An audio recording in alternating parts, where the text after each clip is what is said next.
You're listening to the Surgeons of Horror podcast.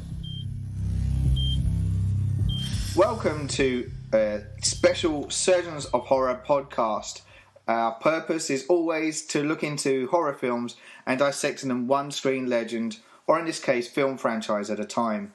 This is our first film horror franchise discussions, which centres on Friday the 13th. Of course, we've already sat down together and spoken about the first of that franchise films, which we released earlier in the year. Now we're going to look at the first sequel, Friday the 13th, Part 2. A bit of background for you. Sean Cunningham had left the director's chair open for Steve Miner to come in his place. And this is the film where the birth of Jason really begins from this point forth. As usual, much like in Mission Impossible, I've carefully selected my crew of horror aficionados who will form the surgical team for each of these episodes. First up is yours truly, Paul Farrell, and I'm the lead surgeon on this case, and I'm the host also for the series of this podcast. I'm a self-confessed horror freak, and I was naturally drawn to the dark elements of the silver screen, and I've loved going back there ever since. Joining me in each of the Friday the 13th episodes will be our, let's say, well, I had you down as head nurse, but let's say you turned surgical technician in this case, Miles Davies. Welcome, Miles. Hello, welcome aboard, buddy. As always, a pleasure to have you. And as always, when you come fully equipped to the operating table with an arsenal of knowledge at the ready when performing any operation, with your sense of horror and innate ability to draw on any subject, bringing in the goods and making sure that the surgical procedure is a successful one.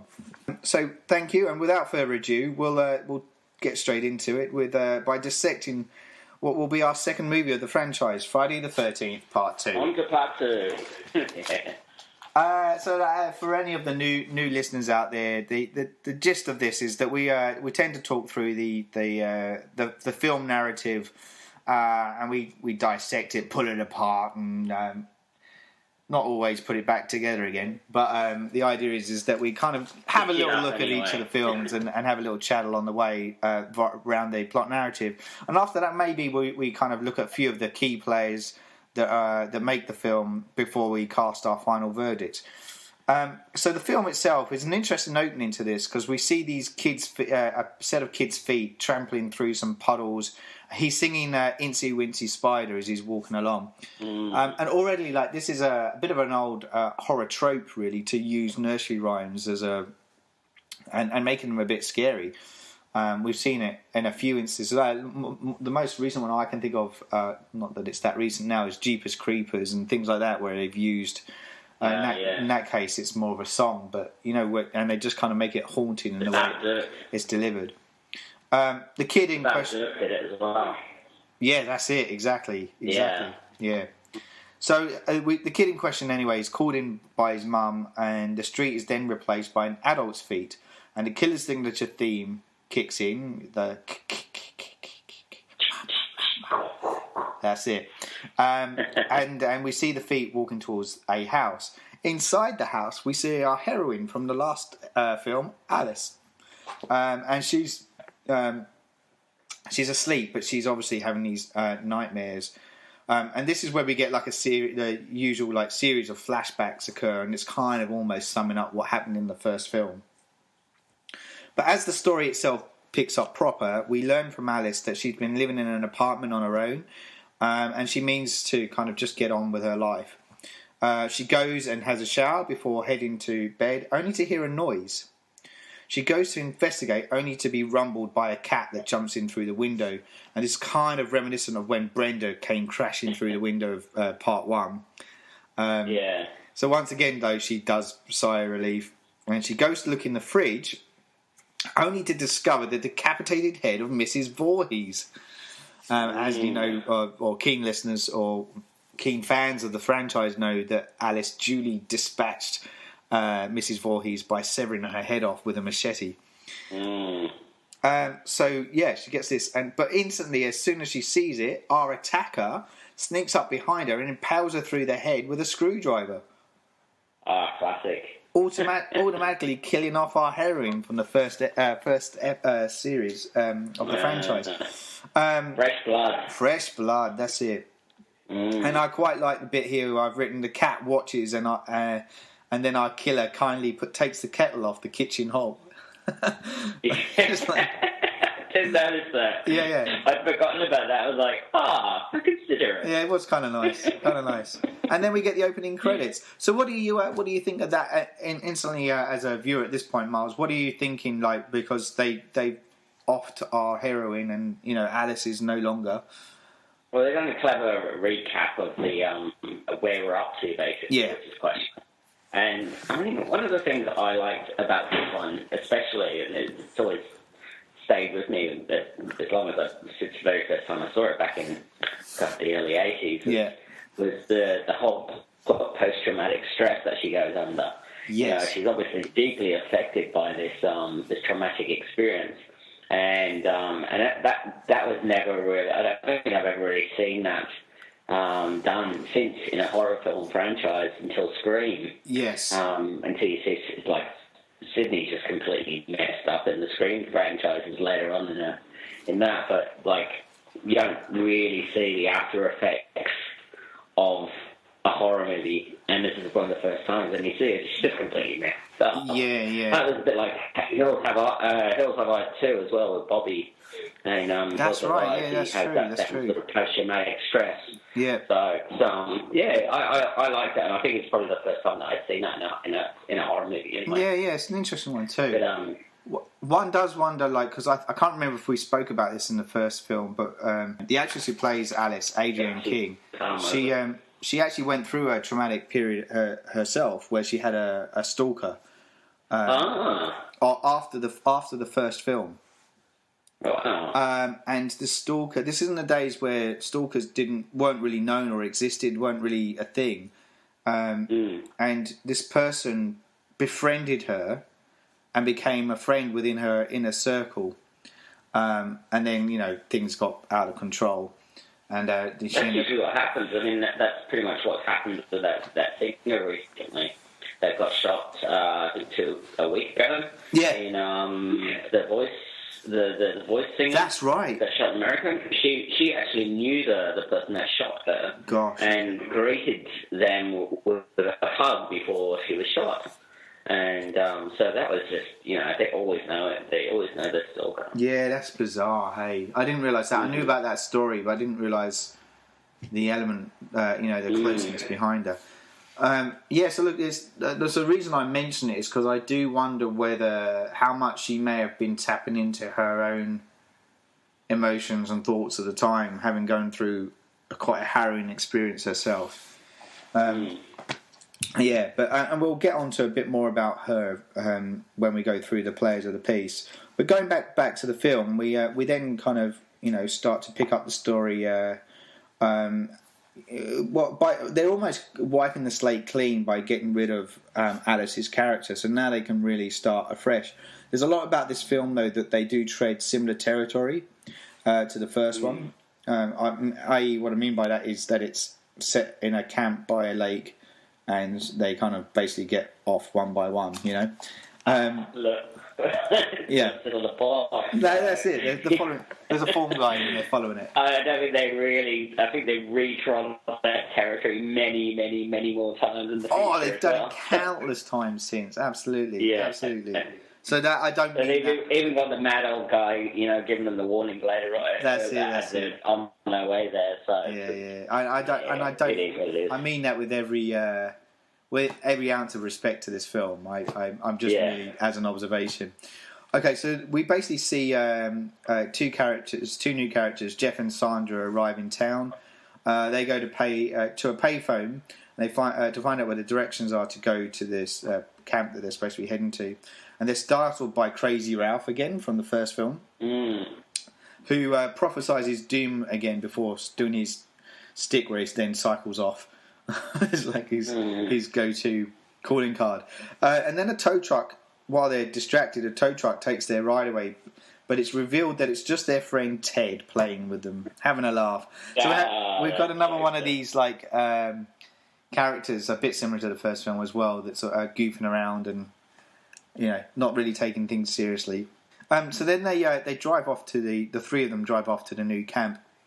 On the way there, they discover a fallen tree, and as they're moving it, the kids are being watched from an unseen observer. Sandra finds a sign that says Camp Crystal Lake, which is then just lying in the shrubs on the floor, and that's the name of the lake from the first film. They drive off again, and then as they do so, they are still being watched.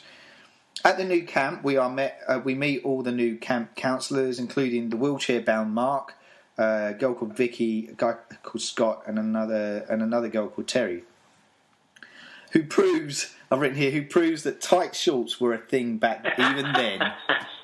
God damn it! I just noticed that there was a very long, lingering shot in those shorts. Oh man! And I know it was supposed to be a POV from that character, but that cameraman must have been having a great time. I reckon. Yeah. I reckon. It just made me think those shorts didn't leave much to the imagination. No way. That's right. So we have the head counsellor character. He's a guy that happens to be called Paul as well. He gathers everyone together, and then we have what will be our heroine character, Ginny, turning up in a crappy convertible. Paul gives her a lecture, but it's soon evident that they are something of an item. In the next scene, it's night, and the counsellors are sitting around the campfire, and Paul starts to tell the boogeyman story of Jason. Ted jumps out on them at this point, scaring them all, whilst wearing a mask and brandishing a spear. Later that night, so again, proving Ted's a bit of a goofball character. Later that night, Ginny and Paul hook up, and they're being watched, but it's not who we think it is. It's actually Crazy Ralph. As it pans back. And it looks like he's probably just turned up to warn them again like he did last time. But really, he should have been looking out for himself, because he's, at this point, garroted around the neck and killed. With a piece of barbed wire. And that's it. Gone. So we've gotten rid of two of the survivors from the original film. The next morning, we get a POV shot walking through the woods as our campers are having fun. So again, this kind of sense of being watched.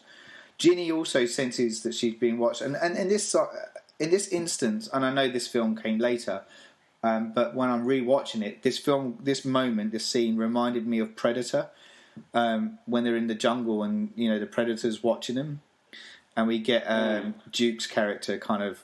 Oh, is it Duke? No. What's the Native American character's name? Oh, that's going to bug me now. Anyway, where he suddenly stops and he can kind of sense that there's a would-be predator in the woods, and with Ginny almost gets this similar kind of sense going on with it. And then we see this. We see another bit where there's a dog with him, and it wanders off, and we see it actually go up to the killer. So the POV of the killer looking down at the dog, and the dog looking up at it. And we naturally just presume the dog's dead at this point. Yeah. Because it's seen the killer. And then we. Tell. Yeah, exactly. He'll tell them. There's a killer in the woods. Dog goes running back and. There's a killer in the woods. Oh no! Yeah, that's it. So then we go back to Jeff and Sandra, the kind of obvious couple of the group at this stage. And they decide to kind of make a bit of a wander off and go to Camp Crystal Lake. We see all the others chilling by the lake. And as Jeff and Sandra go and investigate, they're rumbled by the local sheriff, who then brings them back to the camp. And he tells Paul to be a bit more careful with his offsiders. But Paul just seems a bit like, kids are just kids, and he's happy for them to just mess around. He doesn't see the need for them to be disciplined in any way. Whilst driving along, as the sheriff goes off, he's driving along, and the sheriff sees someone dart off into the woods, so he gives chase. He discovers that there's an old shack, and goes inside, and this is where he and when he goes inside, he discovers something that's off camera, that shocks him, and just at that moment, he then gets impaled through the head with a hammer. Right. And a really nice death scene, I thought. Yeah, I thought it was a good one. Yeah, and there's something what's interesting about this as well is the fact that, or that particular death scene, or the reason to killing that character off, it goes back to the rules that are meant to be set up in here, like no adults, no officials, essentially. Even though Paul kind of sits somewhere in between an adult figure, he's still a young guy, and the fact that he was being rebellious to the sheriff goes to show that rules don't count for him. So there's a really important reason, or a really important thing that they do by getting rid of any outside influence of the camp. So it's almost isolating them from the get-go. And so that night, some of the campers head off into town to unwind, and some of them decide to stay on. As some of the campers drive off, there's a shadowy figure that's seen.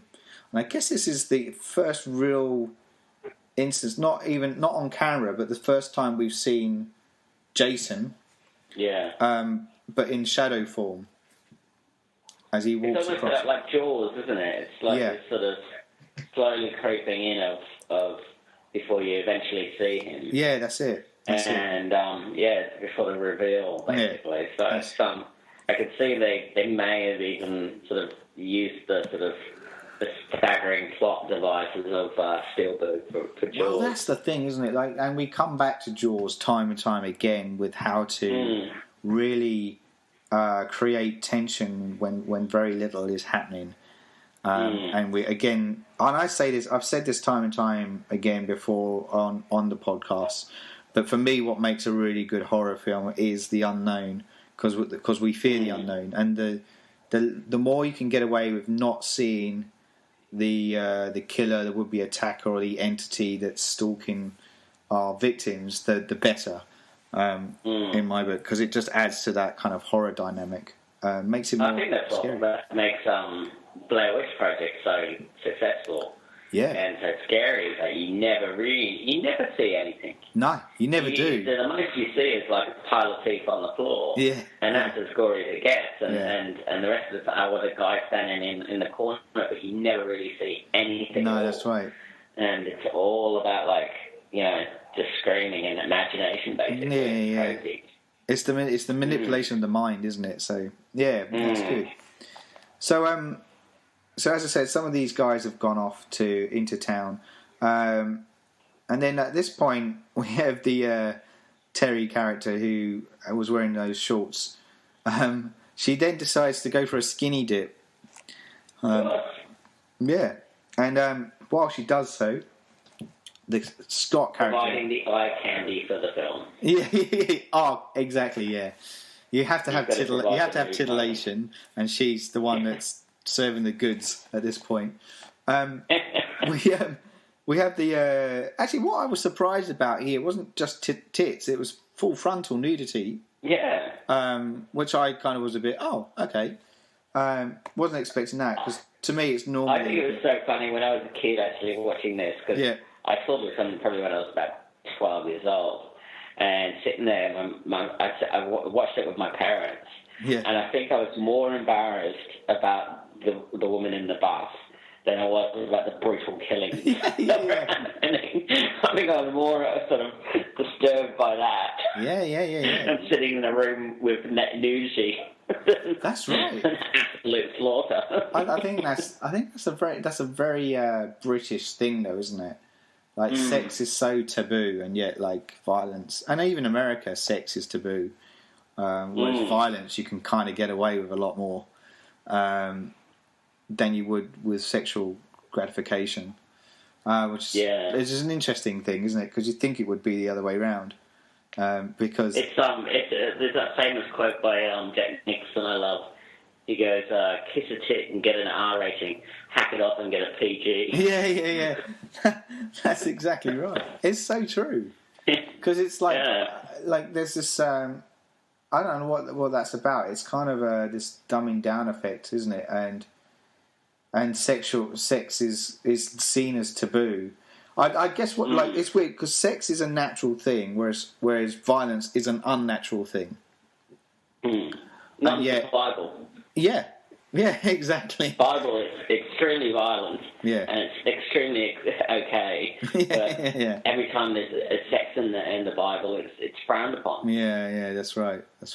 Yeah, and Americans pretty much are, fundamentalist Christians, most of them. Yeah, So, that's right. That's exactly right. It's what it was born on that religion. Mm. And then with the Bible, it's all everyone begetting each other, which is which is always fun. Okay, so yeah, she's doing a bit of a nudie dip, and the guy Scott character steals some of her clothes, and then as he's running off with them, he gets himself caught in a trap rope. And Terry goes off to find something to cut the rope down. While she's gone, Jason sneaks up and slits his throat with a machete. Nice. There's an important bit about this which has been observed, like with that. If you watch it, his throat is slit with the blunt side of the machete. Yeah. Which is, yeah. There you go. It's not the greatest at makeup effects. It's not. What's his face wasn't working on this one, was he? No. He was. He'd gone on to. I think I could be wrong, but I think he was working on another movie. Oh gosh, I may have it in my notes. So I may have to go back to it. But he went on to do another movie, The Burning.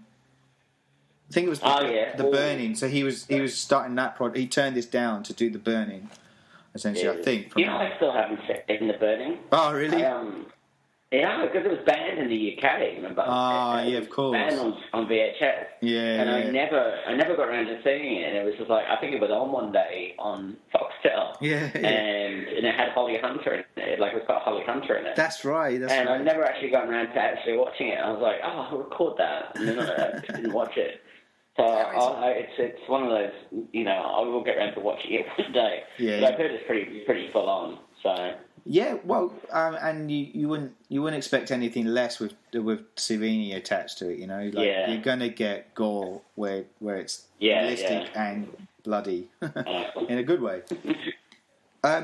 So we then we go back to the narrative here.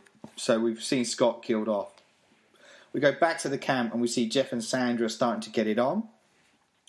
Vicky starts flirting with Mark. So there's all a bit of kind of boom chicka wow wow kind of stuff going on. Kids and their hormones. Yeah, that's it. And then Terry then goes. Terry, the nudie shorts girl, she goes back. She goes searching for something to cut down the rope with in her apartment. But then she goes back to find Scott, only to discover that he's been killed. And she runs off screaming, and it's alluded that she's killed off screen. We don't actually see her be killed. We just see her scream. Out in the town, Ginny philosophizes about Jason, if he's a real person. I think there's supposed to be a bit of a background to her character where she's been studying psychology and stuff. So she's got smarts and wits about her. Yeah, That's right. So she starts philosophizing about it, but the other people just kind of shoot her down and just kind of think it's a bit stupid. They're at a party, dude. That's right. Yeah. Back at the camp. They don't want to get down. Yeah, we don't want to get serious. Come on, let's drink. Come on, Debbie Downer. Come on, Ginny Downer. Back at the camp, Vicky goes to freshen up. Once again, she's being watched. And there's a bit of misdirect here as we see her go to the car for something, and you kind of feel like she's going to get killed off at this point. Meanwhile, Mark, he's back at the main cabin, and he hears a noise outside, and he goes to see what it is, only to have a machete thrust into his face, spiraling backwards and down some stairs. Nice. And it's probably one of the most memorable kill scenes from this film, because he's ends with a freeze frame as well. It ends on a freeze frame. Yeah, it's a really. Not only do we kill somebody who's inflicted anyway, which is a bit of a frowned on thing. What, they killed the wheelchair guy? Yeah, what a bastard. But he's probably got the most brutal death in the sense that he has a machete in his face, and then that obviously great. Yeah, that's right. And obviously that great stunt of coming down those stairs, which the stuntman obviously did, and it looks really good and effective. One of the things as well is that when the girl goes off, when his little bit goes off to get changed. She says the infamous words, "I'll be right back." She does. And so, that's it. Yeah. That's gone. It. She's going to die. Toast. But I do really like the misdirect here because that now that is a staple line that you never say. You think she's going to get killed straight away as we follow her. Yeah. But then we cut obviously back to the cabin and we see someone else get killed instead. So after his death, we go back to Sandra and I've forgotten his name. Phil, isn't it? Give me a sec. Jeff, sorry. So we go back to Sandra and Jeff, and they're deep in the throes of making love. When in walks Jason, who picks up a spear and shoves the spear through them both, killing them outright. 2 for the price of 1. 2 for the price of 1. Excuse me. Now, what I do want to add at this point here, we don't actually see them be speared in the cut. What we see is the spear go up, and we see the shot from under the bed as the spear goes through. And we're seeing, obviously, Sandra's reaction to this as it's happening. The original edit was in the film, but the scene was cut down from the cut out of the movie because it was denied by the board because it was deemed too graphic. And I was watching the extras, and I forget who it was. Somebody was talking about.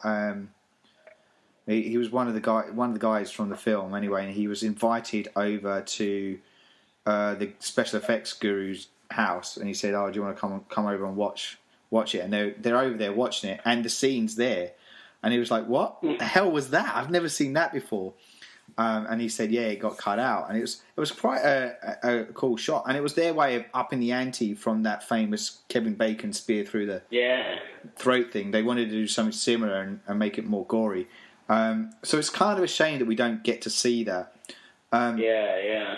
I may have written it in my notes, but it did get told. It was told that it got accused of being that scene was accused of being stolen from another movie. I want to say, I haven't got it written down there. It was one of the Italian giallo, films. The guy, my mind's just gone blank, but the guy that did the Beyond, was it Luigi Fulci? Anyway, it was. There's a scene from that where similar shots there, and nobody knew about it. They were just like, "What? Okay." And Sean Cunningham was talking about it, going, "I've since seen that film," and I'm like, "Oh, okay," but they didn't know it existed. Well, it alleges that they didn't know that scene existed. Anyway, so I just thought that was an interesting thing. So it's a shame that we're deprived of seeing that in this instance, because I reckon that would have been a cool scene.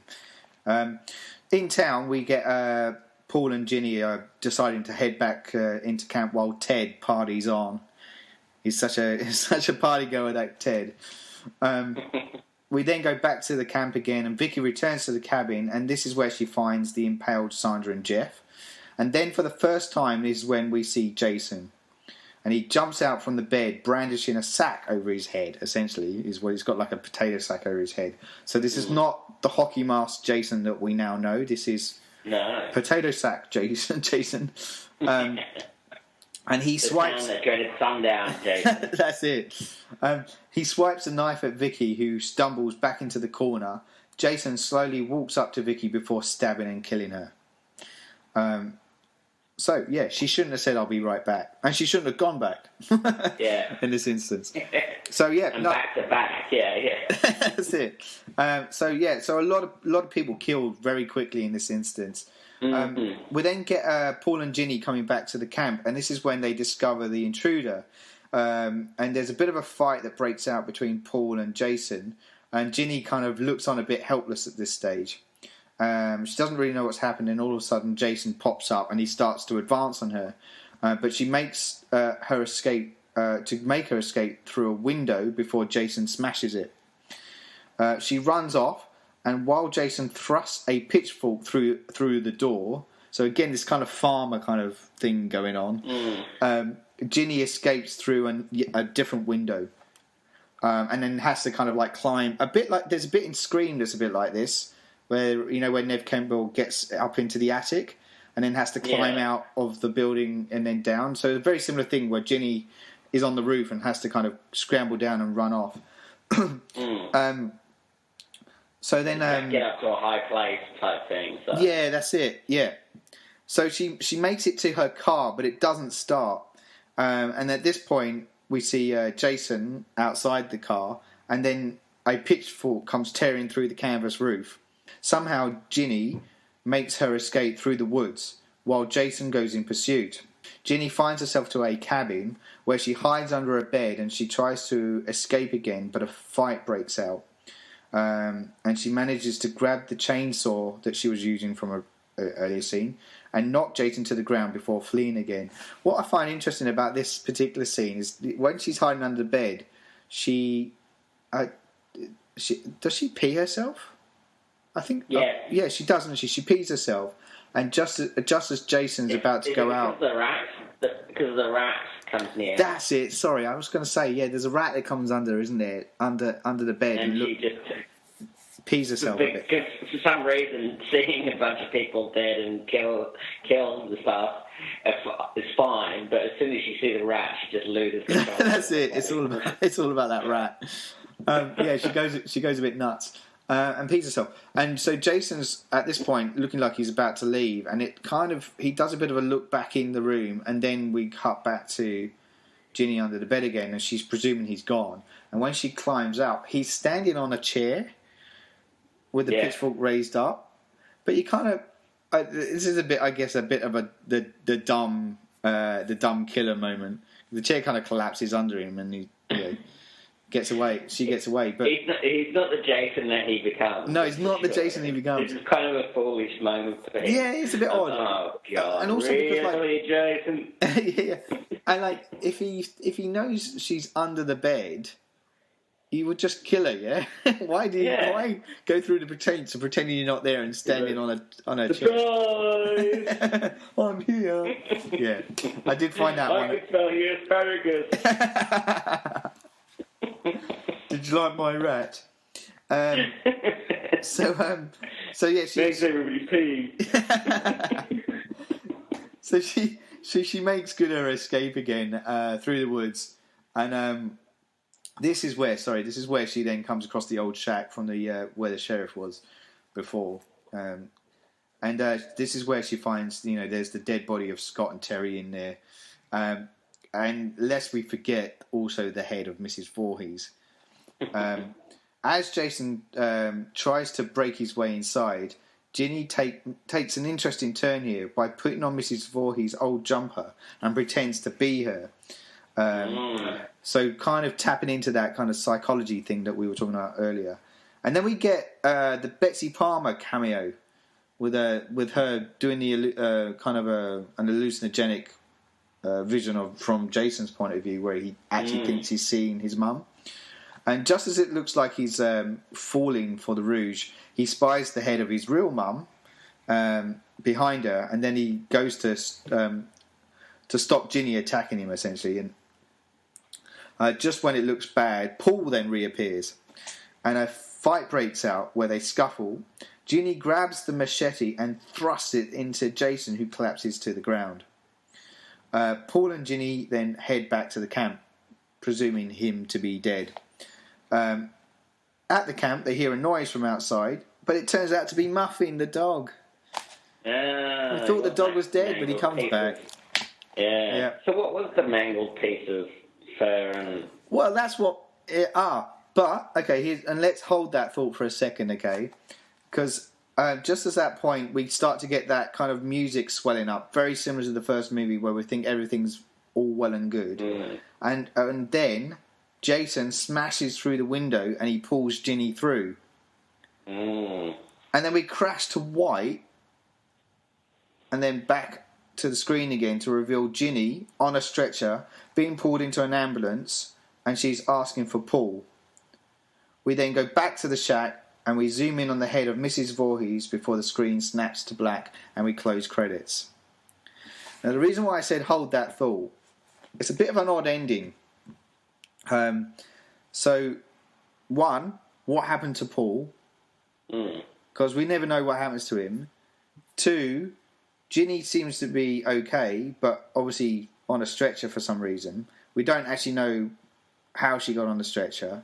Yeah. There's a lot of police and ambulance there. Who called them out? How did they get there? And the dog incident. Yeah. What was with the mangled dog at the earlier on in the film that we saw? Who was it? It was Jeff, wasn't it? And Sandra, I think, come across the mangled dog. Yeah. In the woods, because you kind of presume it's dead, right? Yeah. So, which has gotten a lot of people saying that the end bit is all a dream.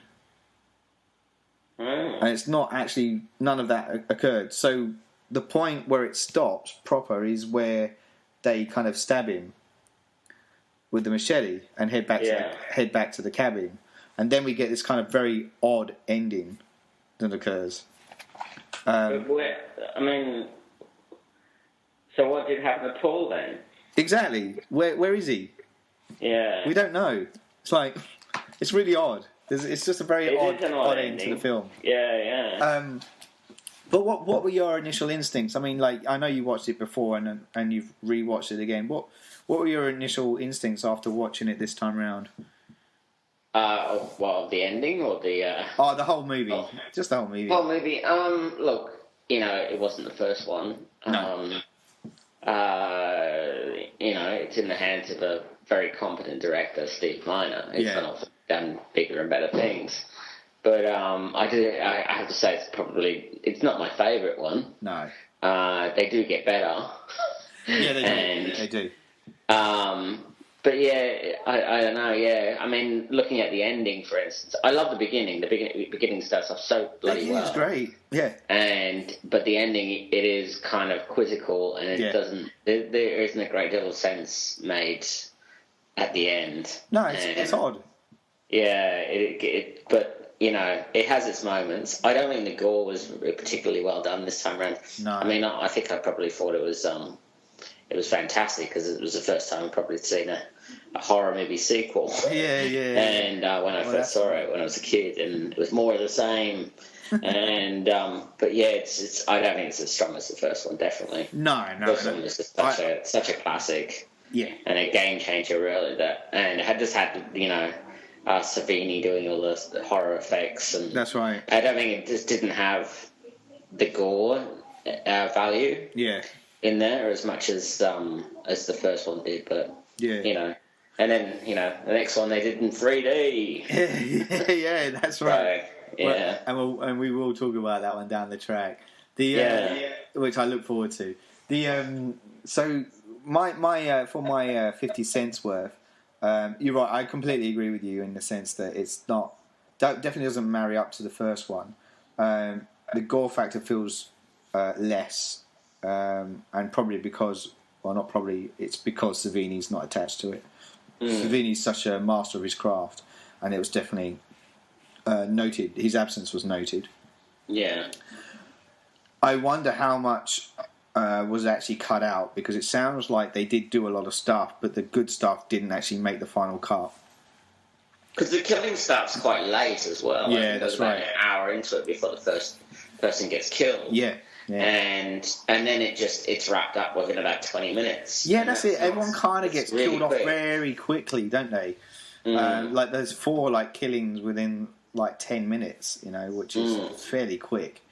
What I will say though is that I do get the sense that Miner was having fun with this movie, and you do get that feeling of that it's a bit of a that everyone's having a good time on it, and there is this kind of energy about it, which does echo what happened in the first film. There, we get talks, people that were in the film, cast and crew alike, talk about the enjoyment of making the film, and you get this feeling of that continuing in this one. So So let's quickly just look at the actors and that make up the cast. Our lead is played by, which was Ginny, and she was played by Amy Steele. Following this movie, she would go on to star in a TV series of Seven Brides for Seven Brothers. She had appearances in Family Ties, Chips, The A-Team, and Quantum Leap. She would, though, however, return to the horror scene in 1986 with April Fool's Day. Oh, nice. Which is a classic in its own right. Yeah. She's often looked back on, like people, the fans of the Friday the 13th franchise, often look back at her and say she was probably the strongest of the survivors or the screen queens throughout the franchise. There's a lot of likability around her character. I think I agree too. I think she's a likable person in this. She's flawed, but she's openly flawed about her flaws, if that makes sense. She knows she's not perfect, and yet there is, as I said, a lot of smarts about her too. Yeah, she's not a bimbo, and she's pretty adequate. Yeah, and resourceful in the situation. So that's right. The hiding under the bed was just a bit stupid, and stuff was a bit stupid. But that's right. Yeah, the rest of it was pretty clever, especially when she dons the jumper and tries to reason with Jason, which is incredibly brave and smart as well. Yeah, so, that's right. Like she'd already got his number before she'd even met him, basically, or anything had ever actually happened. That's right. So, yeah. And as you know, I'm a fan of psychological horror, and that movie kind of started leaning more into that territory where you play with the mind a bit, which I love. Cool. No, she was good. So joining her was I was going to say the other survivor, but we don't know if he survives or not. Paul. He's played by John Fury. He would appear in Logan's Run. The TV series of Logan's Run, sorry. He also cropped up in Chips, The Waltons, Cheers, TJ Hooker, LA Law, ER, NYPD Blue, CSI, and Days of Our Lives. Lovely. I don't know I don't know if there's anything to really add to his character in this. He plays three roles in this. One, he's the only adult-like figure that's in it, and you kind of have to have one of those people in there. Two, he's a rebellious leader, so he doesn't play by the rules. And what was the third? The third point was basically the love interest. Sorry, that was it. Yeah. And with that obviously comes the protective male point of view. So he is kind of ticking a few of the boxes there of what you would expect in a horror film.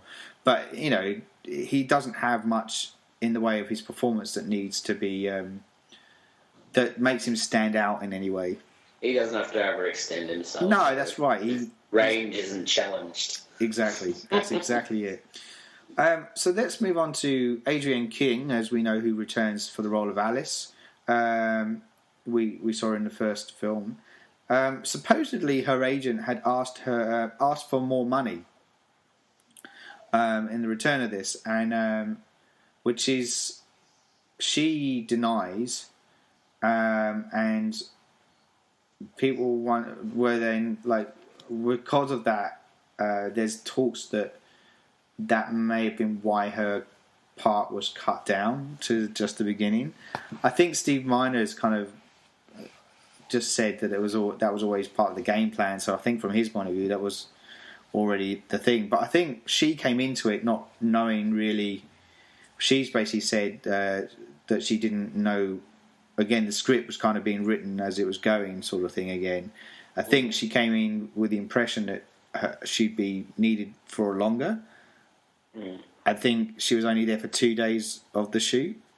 Very, very quick. And she was saying she improv'd all the lines that were in it, essentially. So the kill scene was shot in one night. And interestingly, the props weren't checked, and Adrienne actually had her head impaled with the screwdriver, taken to the hospital. So that's when they don't check props. So look, it does sound like there was a lot going on in her life at that time. There was a lot, as I kind of spoke about earlier, and there's a lot of incidents that I think may have warped people's view of her when she came on set, because a lot of people kind of felt like she was a bit standoffish, and I don't know her, but I wonder whether a lot of that was just stuff that she was going through at the time, which would naturally impact on her, But I again, she was a likable character in the first one, and I do like her in this too. I think she's probably the most likable. For me, she was the most likable character in this particular one. Yeah, and she certainly had the best, death scene of. Like, she's got one of the most memorable death scenes of the whole franchise. Yeah, that's right. So, I mean, I've always remembered that sort of that spike through the temple. Yeah. Quite a horrific way to die, basically. Oh, absolutely. No, and I think I said on record that I really liked her in the first one, and I like the character again here. It's a good character. I do agree that she might not agree, but I do agree that it was right that she got killed off. I think it was a good moment. I think so too. And it gave the writers or the creators a chance to, as I say, clean the slate, and because we start moving into mystical territory with Jason, rather than being as the first film was very much.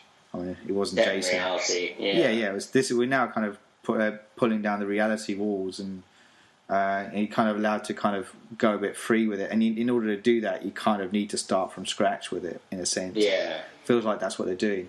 The other they seem to press a reset button here. Yeah, and exactly. Pretty much, just said, "Oh no, he was really alive." Yeah. The whole time, but where was the child? Yeah, it was the mum looking after him the whole time, because she was on this revenge thing. Yeah, because her son had died, and what was he doing? Just bringing himself up in a shack somewhere in the woods. That's right. Raised by wolves. It does. That's always been the question mark that's never been answered about Jason. As in, like, where what was he doing? Hold on, did he drown or not drown? Did people think he drowned and he actually survived? Yeah.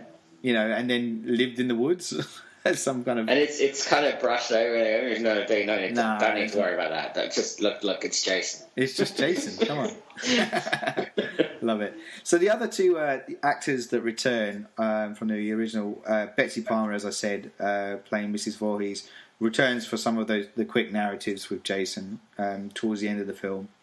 And we also have Walt Gortney returning as Crazy Ralph, reprising his role. And as I think I mentioned this last time, he does have an uncredited role as playing the narrator in Friday the 13th Part 7, The New Blood, as well. Yeah, so it's kind of nice to see that. That's always the way, particularly franchises, you bring some of the past survivors back, but you know that they're going to be killed, or in this case with Betsy Palmer's role, it's a vision from the past or an illusion. But then so moving on and away from those, we have Warrington Gillette coming in, who plays Jason in this film. He's been off the radar since the movie, bar a couple of uncredited roles, but often resurfaces for these conventions that get put together. Do we want to talk about his adaptation of Jason? I thought it was quite weak, really. Yeah. But look, Kane Hodder brings this behemoth, basically. Yeah, that's it. He's like, it's as if a normal person played the mountain in Game of Thrones, and then you just compare the two of them. Yeah. Like the guy who actually did play the mountain and some like normal looking guy, maybe me playing the mountain, and you just gotta go, no, it's just not working. No, that's right. But you're right. Kane Hodder just made the. No, he was Jason. He's Jason through and through. That's right, and that's why it is hard watching this one back again, knowing or having watched Kane perform as Jason as he has done for countless films. I agree. He didn't really ever come. Like the makeup effects on his face was interesting when we do get the mask that comes off. Yeah, that was kind of cool. I mean, that's not down to him, obviously. That's down to the makeup, but.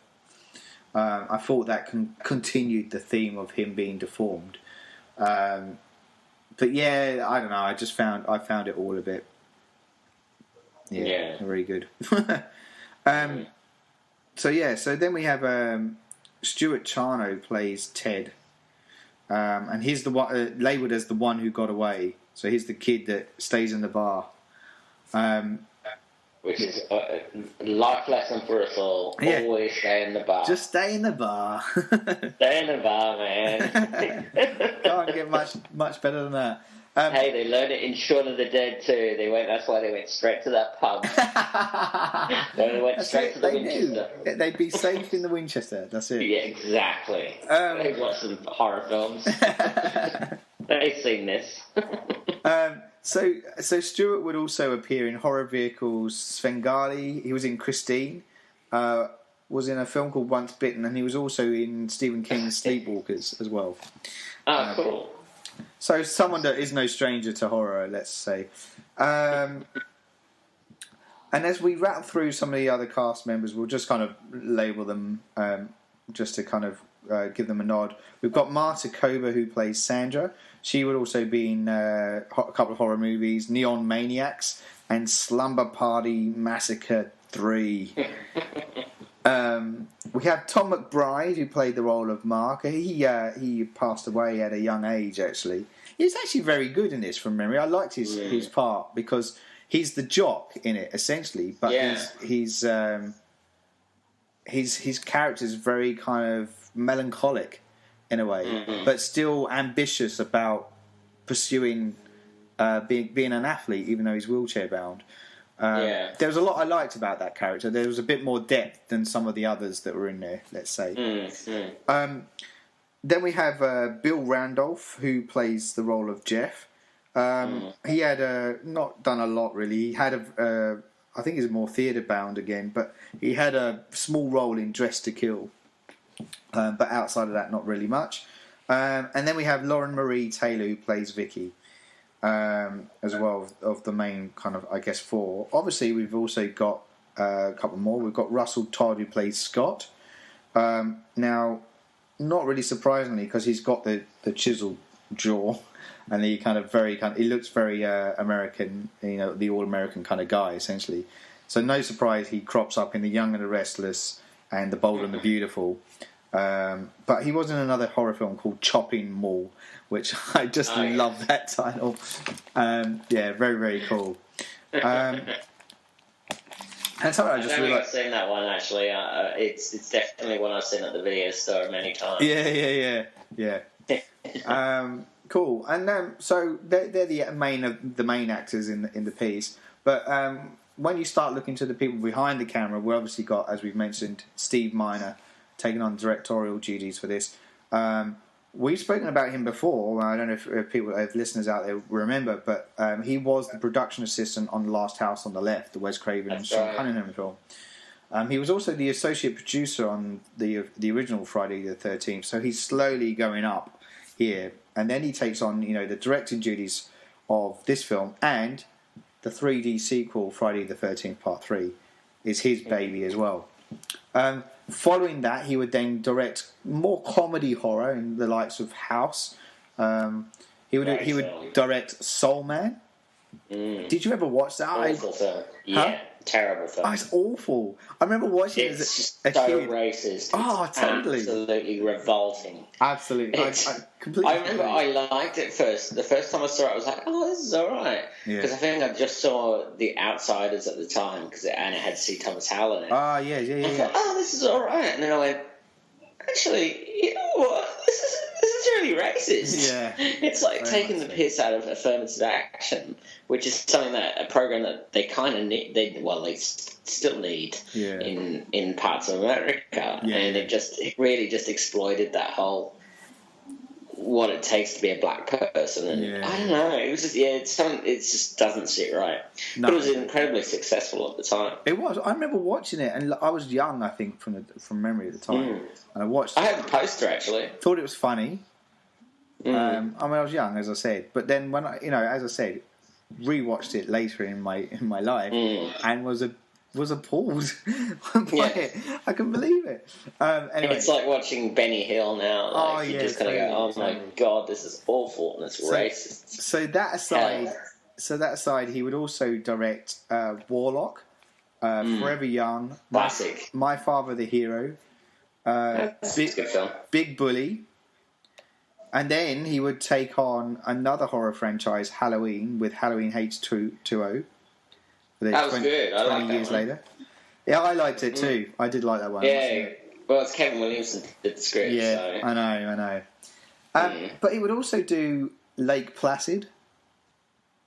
Oh, nice. And Day of the Dead. So he picked up another horror franchise film. Oh, is that the one that was done a couple of years ago? Yeah, should stress. Yeah, I haven't seen that. I've heard it's awful. Day of the Dead. Yeah, no, it's not great. Yeah. Which is a shame because the Dawn of the Dead remake was actually very good. I thought it was a good attempt. That was brilliant. Yeah, at doing that franchise, and you were kind of hoping that would carry on through if they were going to do that, and unfortunately, it didn't work in that instance. I think we've kind of spoken about Miner's role in this film, and I like it. I think he does really well in this movie. It's just not on par with the original. But the other person to just mention from behind the camera was the editor, which was a certain Susan Cunningham. The surname might be a bit of a giveaway because she was the partner to Sean Cunningham and mother to their two children, Noel and Jessica. She would also edit Spring Break, another Sean Cunningham film, which wasn't so successful. Music again was supplied by Harry I can never say surname. Harry Manfredini as well. So the killer signature theme tune that's played throughout. We get a few kill factors in this. We've got Alice's death, Crazy Ralph's death. We get the sheriff's death, Scott's death, which I mentioned was done by the dull side of a machete. Mark's death with the wheelchair, going down the stairwell. Sandra and Jeff's death, which is the spear through. There you go. I've written it here. We've never seen it. Obviously, that's that particular bit. But it was Mara Bava, and it was a film called Twitch of the Death Nerve that he did. I've heard of that one. Yeah. And there's a similar kind of spear scene in that. Okay. And we have Vicky's death as well. So they're the deaths that we see on camera. Which of those do you think were any of those real standout moments? Were some of them weak? What were your thoughts on them? I mean, I like the. I've said before, I like the first death with the what's her face, Alice, Adrian King, yeah, and I like the wheelchair guy getting smashed in the face by the machete. That was quite good, but there wasn't really that. I mean, it didn't have the gore factor that the previous film had, and the films had afterwards, basically. Yeah. So, so I found them a little bit weak and a bit sanitized, really. Yeah. I agree. It's funny because I did see I watched the theatrical trailer that's on the DVD that I've got. And it's quite a clever little trailer, actually, because usually the trailers back then were very, just told you the whole fucking story, basically. Yeah. And that was pretty much it. They weren't invented at all. But this one is like the guy's like counting off. It's like 19, 20, and then just shows you a hint of these people dying, basically. Yeah. And so it's counting. The body counts bigger, and goes off, and it's a great trailer. It's actually one of the clever promo trailers that I've seen that date back from that particular sort of horror franchise. Actually, the trailer for the first film does something very similar. Where it counts from 1 to 13, and it makes that's right. And it makes you think that there are 13 deaths in that film, but there's not. Yeah. But there you go. But I mean, the fact is that because, as I said, the trailers weren't really incredibly inventive at that time. No. So we've come a long way since then. And being a promo producer, yeah, I actually look at that type of thing and go, that was actually quite clever for the historical factor. That they were actually they knew how to sell these franchises. Yeah. And I think that the horror ones was one of the first times they actually started really just fucking around their audience with the trailers and stuff. So it's very interesting. No, it is for sure, absolutely. I think, as I said, I liked Alice's death as well, and Mark's death in it. I do want to make a note. The sheriff's death was actually interesting. I don't know if he was a sheriff or not, but he gets kind of impaled through the top of the head, essentially. That's kind of cool. When we look at the director's note, so the original film was, basically opened up the slasher film craze. Sean Cunningham, as I said, bowed out, as did writer Victor Miller and Tom Savini. I've written here, went on to do The Burning, I was right. The timeline is a bit dubious. Somehow, as we said, Jason is alive. But it does stay inside that same form of the original. We have the first time Franco Mancuso Jr. came on board as a producer. Now, he's integral to the whole franchise. He's been the guy behind it from this point onwards. Is the reason why a new Friday the 13th gets made. Stan Winston, here's an interesting thing. Stan Winston was initially brought on for the FX duties, but withdrew due to scheduling conflicts. Makes you wonder what kind of film we would have got if he was on board. I think you probably would have seen more of Jason. Probably. With the hood off. Probably. Yeah, maybe. Yeah, maybe you're right. We have a lady called Ellen Lutter who was behind the costume design. And the reason I mention her is because she actually doubled up as Jason, playing his feet at the beginning of the movie. I thought you were going to mention about those shorts. Yeah, no, I think that was... He designed those shorts to reveal the buttocks quite strategically. Always comes back to those shorts. We have Tony Ferrantino would take on the stunt duty for Jason. So some of the stuff that the Gillette couldn't... He wasn't a stunt artist. Was done by this guy. I get the sense from watching the extras that this Tony guy was a bit pissed off with Warrington Gillette getting more of the glory of it, really, because it sounded like he did all the stunts, this guy. and he kind of says, there's shots where he's got the sack on his head and he does the cocking of the head to one side in a quizzical manner. And he said, that's him, not the other guy. Right. Yeah. And so he's like, he's basically saying he humanised. Was the feet. Yeah, anyway. Or anytime he was walking across the room. Yeah, that's it. But interestingly, though, also, he was involved in an accident where he was actually cut by the machete when defending against Ginny's attack. Right. So he had to go to a hospital to get treated for it. Yeah. Now, there's also an alternate ending. I don't know if you're aware of this. No. So just to remind you, so we have the shot inside the shack of the two bodies and a close-up shot of Mrs. Voorhees' head. The alternate ending, her eyes open and it stares down the barrel of the camera. Oh, right. Which is what gets cut. Which is a bit odd, if you think about that. Why was that needed? No, I know. It sounded like they were just throwing everything in the kitchen sink. Exactly. Which just adds to, I guess, as we said, this weird confusion at the end of the film, not really knowing what to do with it. Yeah, it does sound like they just kind of stitched on whatever the hell they wanted at the end. Having said all that, the film itself did make $21.7 million in box office receipts, so it was a franchise, baby, and it was a successful one. It was off. So, final verdict on the film, where do we think? We've already placed it pecking order below the original. As a standalone vehicle... not terrible. No. But, it's more the progression of Jason, basically.